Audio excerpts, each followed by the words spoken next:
I'm sure you've heard the news. U.S. warships and troops are flooding the Caribbean. It's not just a few ships either. We're talking about a significant military presence, with images of destroyers, aircraft carriers, and thousands of uniformed personnel making headlines around the world. The sight of American naval power so close to Latin America has sparked a wave of speculation, concern, and even fear among locals and international observers alike. Some say it's about drugs, others aren't so sure. The official story is that the U.S. is ramping up efforts to combat the flow of illegal narcotics into North America. Drug trafficking has long been a problem in the region, with powerful cartels using the Caribbean as a corridor for smuggling cocaine, heroin, and other substances. But is that the whole story? Or is there more going on beneath the surface? So, what's actually going on? People are asking tough questions. Is this really just about drugs, or is there a deeper geopolitical game at play? Journalists, analysts, and everyday citizens are all trying to piece together the real motives behind this sudden show of force.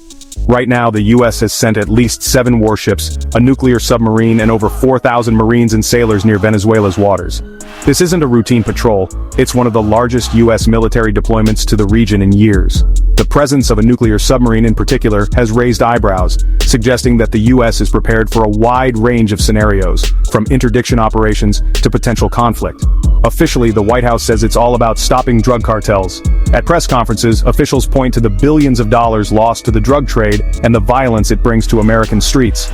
They argue that a strong military response is necessary to disrupt the cartel's operations and protect U.S. national security. They've even labeled Venezuela's Cartel of the Suns and Mexico's Sinaloa cartel as global terrorist threats and doubled the reward for Venezuela's President Maduro, now a whopping $50 million. This move is unprecedented, signaling a dramatic escalation in the U.S. approach to both drug trafficking and the Maduro regime. By putting such a high price on Maduro's head, the U.S. is sending a clear message. They see him as a major obstacle to regional stability. But experts are raising eyebrows. Many in the intelligence and defense communities are skeptical that this operation is really just about drugs. They point out that the scale and sophistication of the deployment far exceed what's typically needed for anti-narcotics missions. Some even suggest that the U.S. is using the drug war as a convenient cover for other objectives. Analysts say the force is too big for just drugs, too small for an invasion.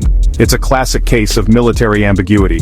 Enough firepower to send a message, but not enough to launch a full-scale assault.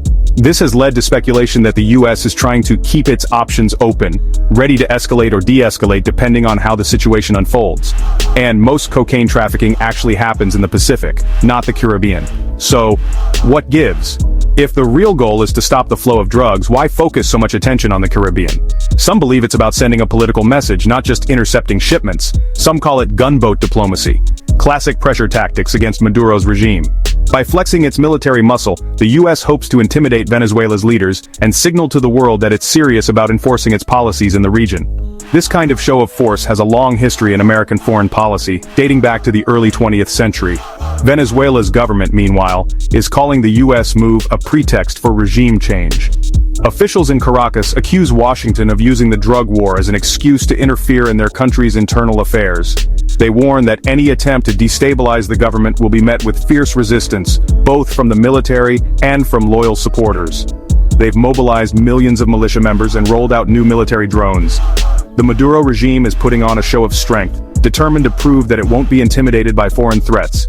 Military parades, new technology, and patriotic speeches are all part of the effort to rally the nation and deter any potential intervention.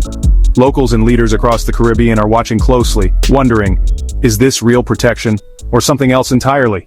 For many, the U.S. presence is a double-edged sword. It could mean greater security, but it also risks escalating tensions and drawing the region into a larger conflict. Caribbean governments are holding emergency meetings trying to balance their relationships with both Washington and Caracas. So why this massive U.S. military buildup now? Is it really about stopping drugs, or is it about sending a warning to Maduro and his allies? Some suggest it's a way for the U.S. to reassert its influence in Latin America, especially as other powers like Russia and China deepen their ties with Venezuela. Strategy, security, or something bigger in play? The truth is, it's probably a mix of all three. The U.S. wants to curb the drug trade, pressure Maduro, and remind the world that it's still the dominant power in the Western Hemisphere. But with so many moving parts, the situation remains tense and unpredictable. What do you think is really going on? Is this about drugs, regime change, or something else entirely? Let me know your thoughts in the comments. And don't forget to subscribe for more updates as this story develops. The Caribbean is on edge and the world is watching.